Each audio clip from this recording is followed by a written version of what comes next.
अपने बच्चों को समझाइए ये ऐसी जगह पर ना जाएं, दिक्कत हो जाएगी। चोला हनुमान जी का चढ़ाओ, मस्जिदों पर पीरों पर चदरिया उड़ाने की और फादर जी के पास जाने की कोई जरूरत नहीं है। नहीं, भुगतान भोगना पड़ेगा, जवाब नहीं दे पाओगे। बेटियां घर से बाहर पता नहीं चलता। ये कितने मुल्ला मौलाने हमारी बेटियों का हरण कर रहे हैं, कितनी तबाही हो रही है। इन वर्षों में 30 लाख बेटियों से ज्यादा मुसलमानों के घर में चली गई है, ऐसा आंकड़ा बताता है। और आप कहां सोए हुए हैं? सर्वनाम से माता पिता मत बनिए। बच्चों की सुरक्षा इसी में ही है, ये अपने धर्म को न भूल पाए।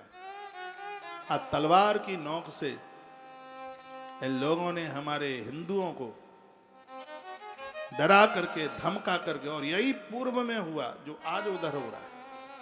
आज से नहीं, बहुत पूर्व से यह हुआ।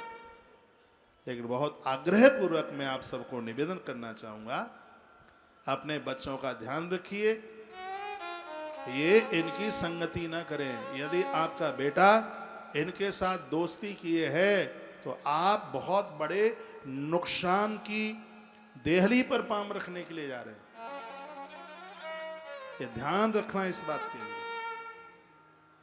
ये बिल्कुल भी ठीक नहीं होगा, बिल्कुल भी बढ़िया नहीं होगा। मैं किसी की मस्जिद की बुराई नहीं कर रहा हूं, मैं किसी के गिरजा घर की बुराई नहीं कर रहा हूं। मैं यह निवेदन कर रहा हूं कि अपने मंदिर को छोड़ करके कहीं जाना नहीं है, बिल्कुल भी। अपने बच्चों को ये संस्कार देना है। वर्तमान समय इतनी पुलिस मेरे साथ क्यों रह रही है?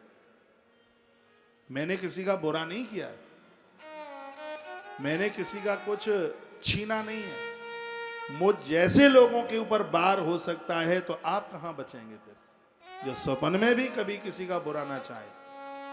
मैं दोनों हाथ जोड़ करके मैं बड़ा आग्रह पूर्वक निवेदन करूंगा, अपने बच्चों को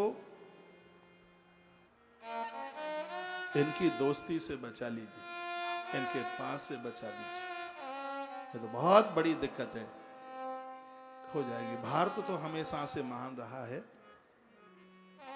जैसे कहीं शरण नहीं मिलती, उसको भारत में शरण मिलती है। मैं तो यह कहूंगा, बांग्लादेश में जितने भी हिंदू हैं, भारत सरकार को तत्काल उन्हें भारत बुलाकर और उनको यहाँ की रेजिडेंसी, यहाँ का उनको रहने के लिए उनको नागरिकता दे दी जाए। सही तो है।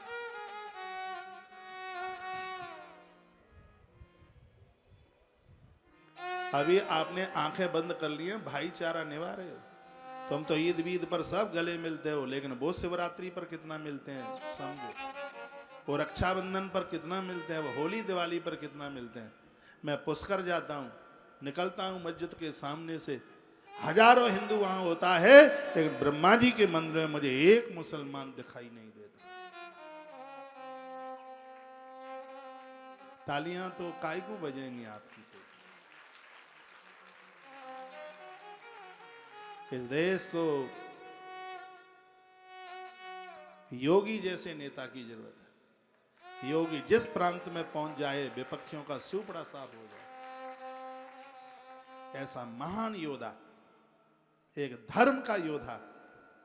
और मैं तो यह कहूंगा, इस कलयुग में एक शायद कोई अवतारी पुरुष जिसने शकल बदल दी है, उत्तर प्रदेश की, यूपी की।